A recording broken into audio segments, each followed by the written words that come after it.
Welcome back to Secrets of the East, the Kyuk Yurok revelations.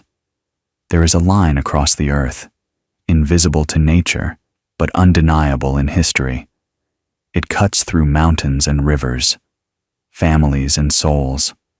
It is called the 38th parallel, or the military demarcation line on the Korean peninsula. The line that split Korea into two, north and south, brother against brother, one land, divided.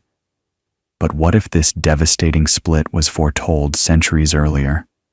In today's episode, we explore one of the most haunting and specific prophecies in Namsago's Kyuk Yurok, the vision of a divided nation and the destiny that still lies beyond it.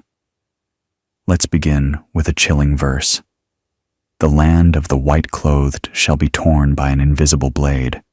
One side will bow to iron, the other to gold, but both shall bleed. Let's break this down. White-clothed people, a poetic name for Koreans.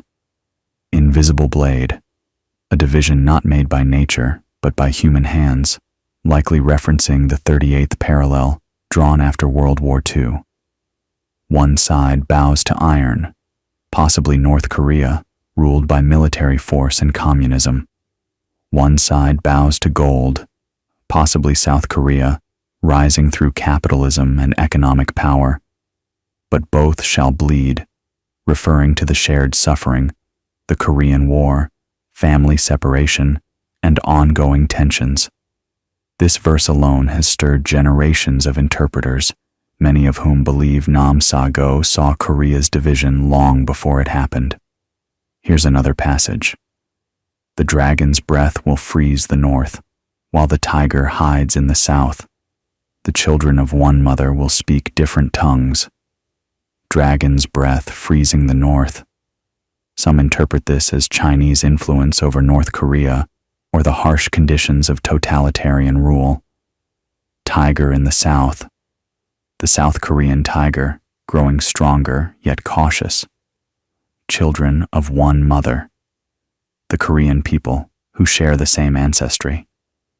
Different tongues. Not literally different languages, but ideological, cultural, and emotional distance. How could a man in the 1500s write so clearly about a reality that would unfold centuries later? Coincidence? Or insight? Namsago goes even deeper, describing the emotional and spiritual pain of the division. The cry of the mother will echo in the mountains. The sons will march in opposite winds. The river will carry their tears to the sea. This is more than politics. It's the human cost of division. Korea's split after World War II was not just geopolitical. It was personal. It tore through villages, families, and hearts. And Kyuk Yurok captures that sorrow, in words that read like a poetic lament. But here's where it gets even more mysterious. Namsago doesn't say the division will last forever. In fact, he hints at a future reunion, not just political, but spiritual. When the stone bridge reappears and the cranes return to the sky, the divided shall become one. But it will not come by sword, only by truth.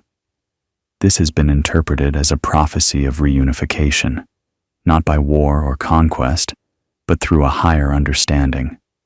Let's interpret the imagery. Stone bridge reappears. Perhaps a reference to lost trust, cultural unity, or a symbolic reconnection. Cranes return to the sky. Cranes symbolize peace, purity, and the Korean spirit. Only by truth. A new revelation or spiritual awakening must come first. This suggests that political unity can only follow spiritual healing. Now here's the deeper layer. Some interpreters believe that Korea's division was not just a tragedy. It was part of a sacred unfolding, a kind of trial or purification. Namsago hints at this. The two flames must burn alone before they become one light. In suffering, the soul awakens. This reflects a larger theme in Kyuk Yurok. Suffering precedes transformation. Just as a forest must burn before new life sprouts, Korea's pain, its division, its war, its silence, may be the soil for a greater destiny. So what do we make of this? Did Namsago predict the 38th parallel, the Korean War, the ideological split? Many believe yes, and more than that, they believe he left behind a roadmap to healing, not through politics, not through power, but through truth, compassion, and spiritual awakening. And maybe, just maybe, Korea was never truly divided, only sleeping, waiting to remember who it is.